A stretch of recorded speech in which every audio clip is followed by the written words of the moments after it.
Abhyuday platform पर आप सभी लोगों का बहुत बहुत स्वागत है। मेरा नाम जुनैद अहमद है। सिविल सर्विसेज 2018 की परीक्षा में मुझे 3rd रैंक हासिल हुआ था और मैं अभी उत्तर प्रदेश काडर में सर्व कर रहा हूँ। अभी करंटली मैं बरेली जनपद में तैनात हूँ।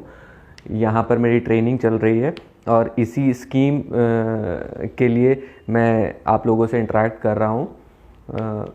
सिविल सर्विसेज एग्ज़ाम के बारे में कुछ चीज़ें जो है वो आप लोगों से शेयर करना चाहता हूँ। होता क्या है, स्टार्टिंग में जब नए बच्चे आते हैं तो उनके दिमाग में कई सारे डाउट रहते हैं इस एग्ज़ाम को लेके। तो ये जो स्टार्टिंग वाली वीडियो है इसमें मैंने यही ट्राई किया है कि उन डाउट्स को मैं क्लियर कर सकूं। और मुझे एक चीज़ लगी थी कि जब हम लोग प्रिपेयर करते हैं तो वहाँ पे क्या होता है कि स्टार्टिंग वाला जो फेज़ होता है वो बड़ा क्रिटिकल होता है, तो वहाँ पे काफ़ी सारा टाइम वेस्ट हो जाता है। तो what I have come up with कि मैंने एक प्लान बनाया है जो मैंने अपनी प्रिपरेशन के अकॉर्डिंग बनाया था, जो मुझे काफ़ी हेल्पफुल लगा था। तो उसी को देखते हुए मैंने 1 साल का पूरा एक प्लान बनाया था किस तरीके से चीज़ें करनी चाहिए, प्रिपेयर करनी चाहिए। तो इस वीडियो में मैं वो प्लान आप लोगों के साथ शेयर करूँगा और साथ ही साथ जो बेसिक डाउट्स होते हैं एक नए एस्पिरेंट के दिमाग में, वो भी मैं ट्राई करूँगा कि वो क्लियर कर सकूँ। जैसे कि बहुत लोगों को होता है कि कब किस टाइम स्टार्ट करना चाहिए, उन लोगों को ये समझ नहीं आता। और जब स्टार्ट करते हैं तो स्टार्टिंग में क्या करना चाहिए और NCERTs कौन सी पढ़नी चाहिए, आंसर राइटिंग कब करनी चाहिए और बाकी सारी चीज़ें जो एक पूरे प्रोसेस में आती हैं सिविल सर्विसेज के, उसमें थोड़ा कन्फ्यूजन रहता है। तो वो मैं ट्राई करूँगा कि वो चीज़ें क्लियर हो सकें। ऐसे ही न्यूज़पेपर का होता है कि न्यूज़पेपर किस तरीके से पढ़ना चाहिए, करंट अफेयर्स किस तरीके से कवर करने चाहिए। तो ये बेसिक डाउट्स हैं जो हम लोग क्लियर करते हुए चलेंगे। तो सबसे पहली जो एक चीज़ है एग्ज़ाम के बारे में, वो आपको समझना पड़ेगा कि एग्ज़ाम जो है UPSC वो उसमें रूथलेस कंपटीशन है, ये आप सभी को पता है। अगर कुछ हार्ड फैक्ट्स की हम बात करें तो सब लोग जानते हैं कि लैक्स ऑफ स्टूडेंट्स फॉर्म भरते हैं, अराउंड 10 लाख स्टूडेंट्स जो मुझे लास्ट डेटा याद है फॉर्म भरा था, एंड देन 4.5 लाख उसमें अपीयर होते हैं। देन सिलेक्शन रेट जो है वो बहुत ही कम 0.001% है। तो कहीं पे भी मार्जिन ऑफ एरर जो है वो बहुत ही कम है, तो कहीं पे भी आप गलती नहीं कर सकते। तो वही चीज़ मैं आपको ट्राई कर रहा हूँ इस चीज़ में समझाने के लिए कि स्टार्टिंग में आप इस एग्ज़ाम को किस तरीके से लेके चलें और आगे कैसे प्रोसीड करना है। तो फर्स्ट मैंने क्या ट्राई किया था कि जैसे क्या होता है जनरली जून में जो है बच्चों के एग्ज़ाम ख़त्म होते हैं और उसके बाद वो एक प्रिपेयर करना स्टार्ट करते हैं। तो अगर हम जुलाई से स्टार्ट करें और नेक्स्ट जून तक का 1 ईयर का प्लान रखें तो उसको किस तरीके से हम लेके चल सकते हैं वो मैं ट्राई कर रहा हूँ यहाँ पे पूरा प्रेजेंट करने का। तो फर्स्ट जो 3 मंथ्स अगर हम देखें तो हमें मिलते हैं जुलाई, अगस्त एंड सितंबर। तो ये आप अपने हिसाब से चेंज भी कर सकते हैं कि कोई इंसान अगर जनवरी से स्टार्ट कर रहा है तो वो जनवरी के स्टार्टिंग के 3 मंथ्स ले सकता है। बट जनरली जो ग्रेजुएशन में होते हैं उनके जो पेपर्स रहते हैं वो जून के अराउंड ख़त्म होते हैं, तो जुलाई में वो अपनी प्रिपरेशन अगर स्टार्ट कर रहे हैं तो उस तरीके से मैंने स्टार्ट किया है। तो अगर हम फर्स्ट देखें जुलाई में, जब आप एकदम नए आते हो तो आई विल से कि फर्स्ट 15 डेज़ आपको कहीं टाइम वेस्ट नहीं करना है, आपको एग्ज़ाम को समझना है। जितना अच्छे से आप समझेंगे उतना आपको हेल्प मिलेगा। तो बुक से ज़्यादा आप सिविल सर्विसेज के जो सिलेबस है UPSC का और प्रीवियस ईयर्स पेपर्स हैं उसको एनालाइज करें, बैठ के देखें। सिलेबस तो इनफैक्ट बाय हार्ट कर सकते हैं आप। मेंस का और प्रीलिम्स का सिलेबस आप देखें, उसमें कौन कौन से टॉपिक्स हैं, कहाँ कहाँ से चीज़ें पूछी जा सकती हैं। उसी तरीके से आप सारे जो प्रीवियस ईयर्स पेपर्स हैं जो मेंस के हैं और प्रीलिम्स हैं उसको भी एक आइडिया लगाएं। तो स्टार्टिंग में जो आपका टाइम है जितना ज़्यादा इस चीज़ में जाएगा उतना जल्दी आपको एग्ज़ाम की अंडरस्टैंडिंग होगी। होता क्या है कि बच्चे स्टार्टिंग में डिफरेंट बुक्स उठा लेते हैं एकदम से और आइडिया नहीं होता, वहाँ पे टाइम बहुत ज़्यादा वेस्ट होता है। तो आई विल सजेस्ट कि स्टार्टिंग के 15-20 दिन आप फोकस करें कंप्लीट प्रीवियस ईयर्स पेपर्स और सिलेबस के ऊपर, और वो तो आगे भी आपको रखना है बट यहाँ पे आप ज़्यादा फोकस करें। उसके बाद सबसे इम्पॉर्टेंट जो बेसिक आपका आता है वो NCERTs आती हैं। तो अब बच्चों को ये होता है कि NCERTs कहाँ से स्टार्ट करनी चाहिए, 6 से स्टार्ट करनी चाहिए, 9 से स्टार्ट करनी चाहिए, 11 से स्टार्ट करनी चाहिए, 12 से स्टार्ट करनी चाहिए। तो मेरा मानना है आई विल सजेस्ट कि जो आप ग्रेजुएशन जब आप करके आ रहे हो तो बेसिक अंडरस्टैंडिंग आपको चीज़ों की होती है। तो आई से कि अगर आप 9 से भी स्टार्ट करेंगे एनसीईआरटीज़ तो सफिशेंट हो जाता है। और आपको ऐसा नहीं है कि सारे सब्जेक्ट्स की एनसीईआरटीज़ पढ़नी है, क्योंकि कभी ये होता है कि कुछ लोग बोल देते हैं कि 6 से 12 तक की जितने भी सब्जेक्ट्स हैं उनकी सबकी एनसीईआरटीज़ आप पढ़ लीजिए। अगर एल से कि साइंस की अगर एनसीईआरटी है, सपोज बायोलॉजी, केमिस्ट्री, फिज़िक्स, अगर इनकी पढ़ने लगेंगे आप 9-12 की एनसीईआरटीज़ तो वो बहुत डिफ़िकल्ट हो जाएगा आपको करने में उसको। तो हिस्ट्री की एनसीईआरटीज़ एल से के जो ओल्ड एनसीईआरटीज़ हैं या न्यू एनसीईआरटीज़ हैं वो आप पढ़िए। इकोनॉमिक्स की एनसीईआरटी है वो आप देखिए 11th क्लास की। ज्योग्राफी की 11th-12th की एनसीईआरटीज़ हैं 2, वो आप देख सकते हैं। इसी तरीके से मेन में कॉन्स्टिट्यूशन जो पॉलिटी है, इंडियन कॉन्स्टिट्यूशन एट वर्क, वो 11th क्लास की एक बुक है वो आप देख सकते हैं। तो जो बेसिक एनसीईआरटीज़ हैं वो आप पढ़िए, और वो भी डिपेंड करता है कि आपका लेवल कहाँ पे है। अगर आपको लगता है कि 11th-12th की या 9th की एनसीईआरटीज़ करके आपको काफ़ी हो जा रहा है तो आप वो भी कर सकते हैं। और आपको लगता है किसी किसी को ज्योग्राफी में प्रॉब्लम होती है तो वो 6 से एनसीईआरटी स्टार्ट करता है, तो वहाँ से भी स्टार्ट की जा सकती है। वो तो आपको डिसाइड करना है कि आपको किस उस पर आपको रखना है अपना। और यहाँ पे एक बड़ा इशू आता है नोट्स मेकिंग का। बहुत लोग बच्चे कन्फ्यूजन में रहते हैं कि सर नोट्स मेकिंग कब से स्टार्ट करनी चाहिए। तो मेरा तो सजेशन ये है कि आप फर्स्ट रीडिंग, सेकंड रीडिंग में नोट्स मेकिंग पे ज़्यादा फोकस मत करिएगा, क्योंकि एनसीईआरटीज़ ऑलरेडी बहुत क्रिस्प वे में लिखी हुई होती हैं। फर्स्ट रीडिंग जब आप करते हैं तो उसमें जितना हो सके उतना समझने का ट्राई कीजिए, अंडरस्टैंडिंग कीजिए। सेकंड, थर्ड रीडिंग में जब आप आते हैं उस टाइम पे आप नोट्स मेकिंग के बारे में सोच सकते हैं, देख सकते हैं। तो स्टार्टिंग में फोकस करिए कि जो एक ब्रॉड आइडिया, बेसिक कंसेप्ट वो आप डेवलप कर सकें। तो एनसीईआरटीज़ 9 से 12 तक की आई सजेस्ट, और ये जो है एटलीस्ट इन 3 महीने में 2 रीडिंग आपकी हो जानी चाहिए इसकी एनसीईआरटीज़ की। उसी के साथ साथ आपका ऑप्शनल आता है। अब बहुत लोगों को ऑप्शनल में ये कन्फ्यूज़न रहता है कि कौन सा ऑप्शनल सेलेक्ट करना है और कैसे सेलेक्ट करना है। तो अभी आई सजेस्ट कि जब आप इस वाले फेज़ में स्टार्टिंग के 3 मंथ में, तो ऑप्शनल को मत डिसाइड करिए कि आप कौन सा ऑप्शनल सेलेक्ट कर रहे हैं। आप जीएस पे फोकस करिए अपने 1 महीने, 1.5 महीने, 2 महीने जितना भी आपको देना है, और यहाँ पे देखिए कि आपका किस सब्जेक्ट में इंटरेस्ट आता है। क्योंकि जब आप हिस्ट्री, पॉलिटी, सोशियोलॉजी और डिफरेंट सब्जेक्ट्स पढ़ेंगे तो आपको खुद ब खुद पता लगने लगेगा कि आपका इंटरेस्ट किस चीज़ में है। तो आई सजेस्ट कि ऑप्शनल सिलेक्शन एकदम स्टार्टिंग में मत करिए। थोड़ा सा जीएस की अंडरस्टैंडिंग लेके कि आपका इंटरेस्ट किस में आ रहा है, उसके बाद फिर आप ऑप्शनल पे जा सकते हैं। और फिर भी अगर आपका ऑप्शनल सिलेक्शन नहीं हो पा रहा है तो फिर आपको 2-3 ऑप्शनल शॉर्टलिस्ट करने पड़ते हैं, क्योंकि मेनली ऑप्शनल सिलेक्शन जो है वो टोटल आपके इंटरेस्ट के ऊपर बेस्ड रहता है कि आपका इंटरेस्ट क्या है।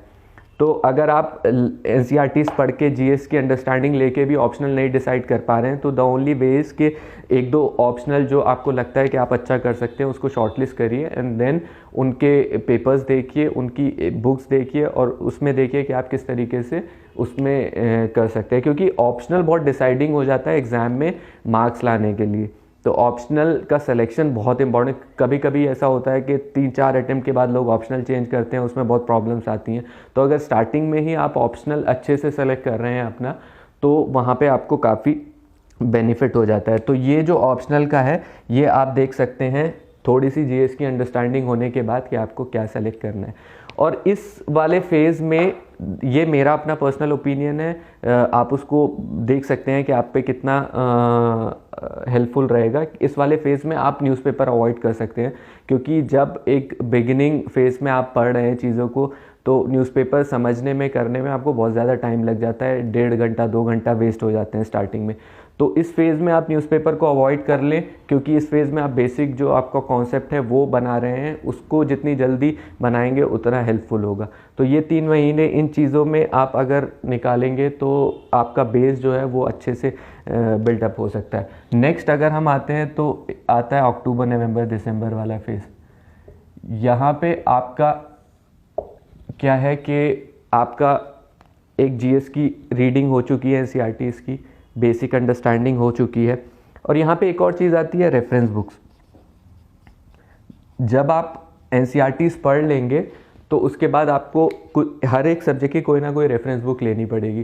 तो मार्केट में सारी रेफरेंस बुक्स हैं, वो जनरल जो भी हैं, पॉलिटी की लक्ष्मीकांत लोग प्रेफर करते हैं, और बाकी सब्जेक्ट्स की भी हैं। तो ये रेफरेंस बुक्स एनसीईआरटीज़ के बाद आप कर सकते हैं। तो इस वाले फेज़ में ये सारी चीज़ें कवर हो जानी चाहिए।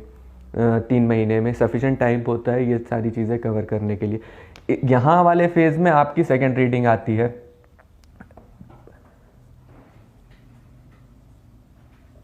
सब्जेक्ट्स का क्या होता है कि स्टार्टिंग की जो फर्स्ट रीडिंग होती है उसमें जो आपकी अंडरस्टैंडिंग होती है वो बहुत लेमन के टर्म्स में होती है। जब आप सेकंड थर्ड रीडिंग में जाते हैं, इस फेज़ में आते हैं, तो आप पिक्चर को बहुत एक हॉलिस्टिक वे में देख लेते हैं। तो यहाँ पे आपको सेकंड रीडिंग जो है यहाँ पे सब्जेक्ट्स की और रेफरेंस बुक्स की आनी चाहिए।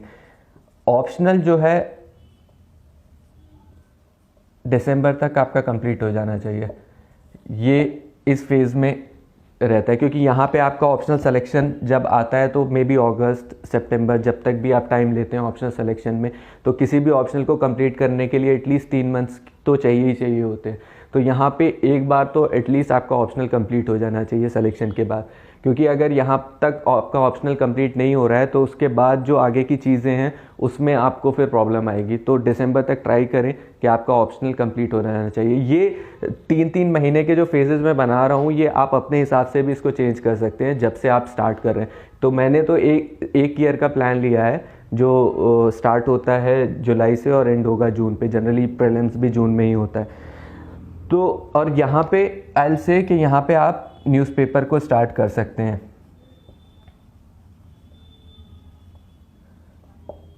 यहाँ पे क्या होगा कि इस फेज़ में अगर आप न्यूज़पेपर को स्टार्ट करेंगे तो आपकी जो इस फेज़ की अंडरस्टैंडिंग है जीएस की और बाकी एग्ज़ाम की, वो हेल्प करेगा आपको न्यूज़पेपर को समझने में।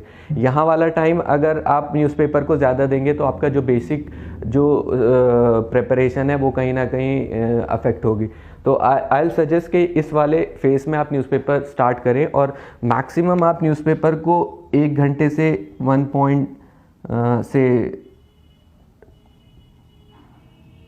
1 या 1.5 घंटा मैक्सिमम, उससे ज़्यादा नहीं देना है न्यूज़पेपर को। और न्यूज़पेपर को कैसे पढ़ना है, किस तरीके से, वो पूरा एक डिटेल में टॉपिक है और मैं आगे भी वीडियोस लूँगा, मैं आगे भी चीज़ें करूँगा। तो उसमें एक डिफरेंट पूरा एक लेक्चर हम लोग ये कर सकते हैं कि न्यूज़पेपर को किस तरीके से पढ़ना है, किस तरीके से चीज़ें कवर करनी है।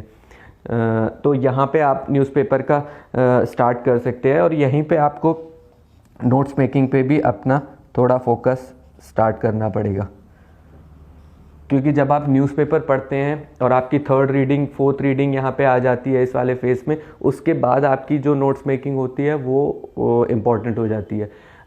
NCERTs के तो आई सजेस्ट कि आप उतने ज़्यादा नोट्स पे फोकस नहीं करें जितना करंट के इश्यूज़ होते हैं और बाकी जो जैसे हिस्ट्री है तो उसमें बुक्स में तो आपको एक पूरी स्टोरी की तरह चीज़ें समझाई जा सकती हैं, लेकिन एग्ज़ाम पर्सपेक्टिव से किस तरीके से उसको नोट्स में बनाना है ताकि वो एग्ज़ाम के टाइम पे आपको याद रह सके, वो आपको देखना है। तो इस फेज़ में नोट्स मेकिंग जो है वो इम्पॉर्टेंट हो जाती है, यहाँ पे आप कर सकते हैं। तो ये 2 फेज़ में अगर आप इतना कर लेते हैं तो आपकी बेसिक जो अंडरस्टैंडिंग है एग्ज़ाम की वो काफ़ी अच्छे से डेवलप हो जाएगी। अब अगर हम जनवरी, फरवरी, मार्च ये थर्ड वाले फेज़ पे आए तो अभी यहाँ पे आप देखिए कि आपके ऑप्शनल की रीडिंग, आपके जीएस की रीडिंग, आपका न्यूज़पेपर, ये सारी चीज़ें कहीं ना कहीं आ गई हैं प्रिपरेशन में। तो यहाँ से आपको नेक्स्ट लेवल पे मूव करना है। तो यहाँ पे आई सजेस्ट कि एक और पार्ट होता है सिविल्स में एथिक्स का। होता क्या है, एथिक्स थोड़ा डिफरेंट है। जीएस की प्रिपरेशन, जीएस के सब्जेक्ट्स जो हैं वो आप इजीली समझ सकते हैं, लेकिन मुझे लगता है कि एथिक्स की अंडरस्टैंडिंग के लिए आपको इस वाले फेज़ को कंप्लीट करना इंपॉर्टेंट हो जाता है, क्योंकि अगर डायरेक्टली आप इस फेज़ में एथिक्स को पढ़ेंगे तो उसको उतने अच्छे से रिलेट नहीं कर पाएंगे। तो यहाँ पे अगर आप एथिक्स को स्टार्ट करते हैं या एथिक्स की अंडरस्टैंडिंग लेते हैं तो वो आपको काफ़ी हेल्पफुल होगा, क्योंकि आप इस चीज़ से उसको रिलेट कर पाएंगे। और एथिक्स के लिए लोग कंफ्यूज रहते हैं कि एथिक्स में क्या पढ़ना चाहिए, क्या नहीं पढ़ना चाहिए। आई विल से कि एथिक्स में आप देखिए सिलेबस में जो डेफिनेशन टर्म्स हैं जो चीज़ें दी हुई हैं उसकी एक बेसिक अंडरस्टैंडिंग आपको नेट से कहीं पे भी मिल सकती है। बाकी सारा जो एथिक्स है वो प्रैक्टिकल पार्ट है कि आप उस चीज़ को कैसे रिलेट करते हैं अपने लाइफ से, अपनी चीज़ों से। तो आप न्यूज़पेपर पढ़ रहे हैं, आप ऑप्शनल पढ़ रहे हैं, आप जीएस पढ़ रहे हैं, कुछ भी पढ़ रहे हैं, आप उसको एथिक्स से रिलेट कर सकते हैं। तो यहाँ पे एथिक्स के लिए आई सजेस्ट कि कोई सेपरेट एक डिफरेंट स्टडी या डिफरेंट एक वो नहीं चाहिए। आपको सिर्फ अपने माइंड को ओपन रखना है कि किस चीज़ को एथिक्स के कौन से पार्ट से रिलेट किया जा सकता है। तो यहाँ पे आप एथिक्स की चीज़ें स्टार्ट कर सकते हैं। एक और चीज़ आती है ऐसे। ऐसे का भी वही कॉन्सेप्ट है कि ऐसे के लिए दो चीज़ें चाहिए, एक तो कंटेंट चाहिए आपके पास, दूसरा आपको चाहिए ऐसे को प्रेजेंट करना, कैसे प्रेजेंटेशन। तो कंटेंट जब तक आपके पास नहीं है तब तक ऐसे आप प्रॉपरली नहीं लिख पाएंगे। तो यहाँ पे इस फेज तक आपके पास अच्छा खासा कंटेंट तैयार हो जाता है, तो यहाँ पे आपको ऐसे में भी काफ़ी हेल्प मिल जाएगी। ऐसे का भी हम लोग एक अलग से वीडियो बनाएंगे, उसमें हम लोग रखेंगे कि ऐसे को किस तरीके से तैयार करना है, किस तरीके से उसकी प्रेजेंटेशन की जा सकती है। क्योंकि आपको ये चीज़ ध्यान में रखनी होगी कि सिविल जो एग्ज़ाम है उसमें कंपटीशन इतना ज़्यादा है कि आपको स्टैंड आउट करना पड़ेगा दूसरे लोगों से। तो उसके लिए आपको ऐसे, एथिक्स, ऑप्शनल, ये ऐसी चीज़ें हैं जहाँ पे आप मार्क्स स्कोर कर सकते हैं और आप थोड़ा सा डिफरेंट दिख सकते हैं एग्जामिनर को। तो वो किस तरीके से की जा सकती हैं, किस तरीके से हो सकता है, उस पर हम एक सेपरेट वीडियो बनाएंगे, उस चीज़ को हम लोग देख सकते हैं। एक और तीसरी चीज़ क्या आती है, वो आंसर राइटिंग होती है।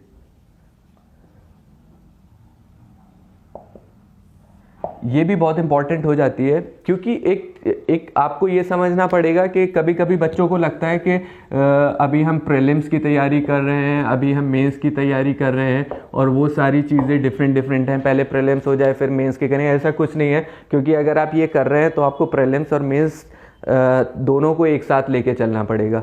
और अगर आप राइटिंग में अच्छे से प्रैक्टिस नहीं कर पाएंगे तो प्रीलिम्स के बाद आपको उतना टाइम नहीं मिलेगा कि अपनी राइटिंग को इम्प्रूव कर पाएँ। तो अगर आप बहुत रेगुलरली भी नहीं लिख रहे हैं तो यहाँ पे आप स्टार्ट कर सकते हैं अपनी राइटिंग को। प्रीवियस ईयर्स पेपर्स उठा सकते हैं सिविल सर्विसेज के, उसके क्वेश्चंस कुछ लिख सकते हैं। वीकेंड्स पे आप ऐसे लिख सकते हैं, या दिन में 2-1 क्वेश्चन जो भी आपको लिखने हो।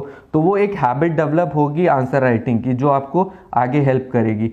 तो जब प्रीलिम्स के बाद आपको मेंस लिखना है तो उस टाइम पे आप रेगुलर राइटिंग कर सकते हो, लेकिन यहाँ पे अगर हैबिट डेवलप नहीं हुई तो वहाँ पे प्रॉब्लम होता है। तो ये चीज़ भी उसमें आप स्टार्ट कर सकते हैं। एंड एक और चीज़ जो मुझे इम्पोर्टेंट लगी ना यहाँ पे, वो है ग्रुप स्टडी। होता क्या है कि जब ये सारी चीज़ें हो जाती हैं तो इस फेज़ में मेरे लिए, मुझे तो इम्पॉर्टेंट लगता था कि एक सेम माइंडेड पीपल अगर हैं और अच्छा ग्रुप है, तो सपोज़ मैंने न्यूज़पेपर पढ़ा सुबह में, तो 2-3 चीज़ें जो आर्टिकल्स जो मुझे अच्छे लगे वो मैं डिस्कस कर लेता था। तो वो काफ़ी हेल्पफुल होता है किसी चीज़ की अंडरस्टैंडिंग के लिए। कोई प्रॉब्लम आ रही है, सपोज़ मैंने आंसर राइटिंग करी यहाँ पे, तो मेरा 2-3 लोगों का ग्रुप था, तो मैंने कुछ लिखा, दूसरे ने कुछ लिखा, हम लोग शेयर कर लेते थे। तो ये ग्रुप वर्क जो है ये इस फेज़ में इम्पॉर्टेंट हो जाता है। और मैं इस जगह पे इसीलिए मैंने ये ग्रुप स्टडी का नहीं लिखा है, क्योंकि यहाँ पे जितना ज़्यादा आप सेल्फ स्टडी करेंगे उतना इम्पॉर्टेंट होगा। क्योंकि स्टार्टिंग के जो 1 साल होता है, आई फील अगर आपने उसको अच्छे से दे दिया तो आराम से आगे चीज़ें आप बिल्ड ऑन कर सकते हो, करंट अफेयर्स या बाकी सारी चीज़ें। लेकिन यहाँ पे अगर आपने कहीं पे भी लैग किया तो आगे जाके बहुत ज़्यादा प्रॉब्लम होगी। तो इस वाले फेज़ में एक और चीज़ जो इम्पॉर्टेंट हो जाती है वो होता है करंट अफेयर्स। मैं करंट अफेयर्स को भी इस वाले फेज़ में इसलिए ला रहा हूँ क्योंकि यहाँ पे अगर आप उस चीज़ को लेंगे करंट अफेयर्स को, क्योंकि इंपॉर्टेंस जो है करंट अफेयर्स का वो बहुत ज़्यादा बढ़ गया है सिविल सर्विसेज में। प्रीलिम्स में आप देखें कि क्वेश्चंस जो हैं वो बहुत ज़्यादा पूछे जाते हैं करंट अफेयर्स से, और तो आपको 1 साल के अराउंड तक कवर करना रहता है। बट वही चीज़ अगेन एक आती है कि जब तक आपका बेसिक्स पूरा अच्छे से नहीं है तब तक आप करंट अफेयर्स पे बिल्ड ऑन नहीं कर सकते हैं। तो करंट अफेयर्स के लिए भी हम लोग एक अलग से लेक्चर लेंगे कि किस तरीके से करंट अफेयर्स को कवर किया जाए या कौन सी चीज़ें पढ़ी जाएं। बट बेसिक जो मैं आपको बता रहा हूँ वो वही है कि करंट अफेयर्स के लिए एक पर्टिकुलर मैगज़ीन आप ले सकते हैं, तो न्यूज़पेपर और एक मैगज़ीन सफिशेंट हो जाती है करंट अफेयर्स के लिए। तो ये चीज़ इस फेज़ के लिए आ जाती है। और ये तीनों फेज़ में एक इम्पॉर्टेंट चीज़ मैं वही चीज़ डिस्कस करना चाह रहा था कि रिसोर्सेज जो हैं आप उसको जितना कंसाइज करेंगे उतना हेल्पफुल रहेगा। मार्केट में इधर उधर आपको बहुत सारे जो है कंटेंट मिलेगा, बहुत सारी बुकलेट्स मिलेंगी, वीडियोस मिलेंगी। आप जितना अपने आप को कंसाइज करेंगे उतना हेल्पफुल होगा। आप एक बुक पढ़ें, उसको बार बार रिवाइज करें, तभी वो रिटेन रह पाएगा। ऐसे ही करंट अफेयर्स का है, आपके पास मल्टीपल जो है वो बुकलेट्स होंगी, मल्टीपल मैगजीन्स होंगी, लेकिन अगर आप एक एक रीडिंग सबको देने लगे तो कुछ भी याद नहीं रहेगा। तो एक लीजिए, कोई सी भी मैगजीन लेनी है, इक्वली गुड हैं सारी मैगजीन्स, और उनको बार बार रिवाइज कीजिए। तो ये थर्ड फेज़ का मैंने बनाया था। ये सारी चीज़ें मेरे जो मैंने 4-5 साल प्रिपरेशन किया उसमें मैंने देखा कि कहाँ कहाँ पे इशू आते हैं और कहाँ कहाँ पे टाइम वेस्ट होता है, उसको मैंने कंसिडर करके कि जो नया बच्चा आ रहा है उसको प्रॉब्लम ना हो स्टार्टिंग में, उसके हिसाब से ये चीज़ बनाई है। बाकी आप इसको मॉडिफाई कर सकते हैं अपने हिसाब से देखने के लिए। एक लास्ट फेज़ जो आ जाता है अप्रैल, मई, जून, ये वाली साइकिल। तो यहाँ पे देखिए, ये आप उस स्टेज पे पहुँच चुके हैं जहाँ पे आपकी ऑलमोस्ट सारी चीज़ें एक एक बार, दो दो बार नहीं तो कवर हो चुकी हैं। और यहाँ पे इम्पॉर्टेंट हो जाता है कि आप अपनी स्टडीज़ को थोड़ा सा प्रीलिम्स स्पेसिफिक कर दें, क्योंकि 2 महीने एटलीस्ट चाहिए होते हैं उस मोड में आने के लिए जो एग्ज़ाम जो है वो डिमांड करता है। तो जो अप्रैल मई जून का टाइम है, यहाँ पे आपको थोड़ा सा ऑब्जेक्टिव चीज़ों पे फोकस करना पड़ेगा। सपोज़ आपने जो हिस्ट्री पढ़ी है वो एक पूरे हॉलिस्टिक वे में पढ़ी है, प्रीलिम्स में सारी चीज़ों को लेके, यहाँ पे आपको थोड़ा सा देखना पड़ेगा कि किस तरीके से चीज़ें पूछी जाती हैं, किस तरीके से आपको फैक्ट्स कंसिडर करने हैं उस चीज़ को लेके। एक और जो सेकंड इम्पॉर्टेंट चीज़ इस फेज़ में आ जाती है वो टेस्ट सीरीज़ आ जाती है। मुझे लगता है कि ये भी इक्वली इम्पॉर्टेंट है इस टाइम पे, क्योंकि आपका जितना भी हुआ है, आपका रिवीजन, उसको आप कितना अच्छे से किया है वो जज तभी होगा जब आप टेस्ट सीरीज़ देंगे। उससे आपको आइडिया लगेगा कि आपकी प्रिपरेशन किस लेवल पे है। और उसके साथ साथ टेस्ट सीरीज़ आपको एक पूरा एटमॉस्फेयर देती है एग्ज़ाम का कि आप को सॉल्व करने हैं क्वेश्चंस, आपको किस तरीके से चीज़ें करनी है, ये सारी चीज़ें टेस्ट सीरीज़ से आपको आती हैं। तो ऑब्जेक्टिव चीज़ें एग्ज़ाम में, लॉजिकल रीजनिंग और एग्ज़ाम को कैसे देखना है वहाँ पे, वो उसके लिए भी हम लोग एक अलग से वीडियो बनाएंगे, क्योंकि वो भी काफ़ी इम्पॉर्टेंट हो जाता है इस सारे पर्सपेक्टिव में। और एक जो थर्ड चीज़ है वो है रिवीजन। कभी भी ये मत सोचिएगा कि आपने जो पढ़ रखा है वो डायरेक्टली एग्ज़ाम में जाके आप अप्लाई कर सकते हैं। आपका रिवीजन बहुत इंपॉर्टेंट हो जाता है, और ख़ासकर इस टाइम पे, क्योंकि इस वक्त प्रीलिम्स बहुत करीब होता है और उस टाइम पे आपको फैक्ट, सारी चीज़ें आपके टिप्स पे होनी चाहिए। तो यहाँ पे रिवीजन भी बहुत इंपॉर्टेंट हो जाता है। और एक लास्ट चीज़ जो है वो करंट अफेयर्स है।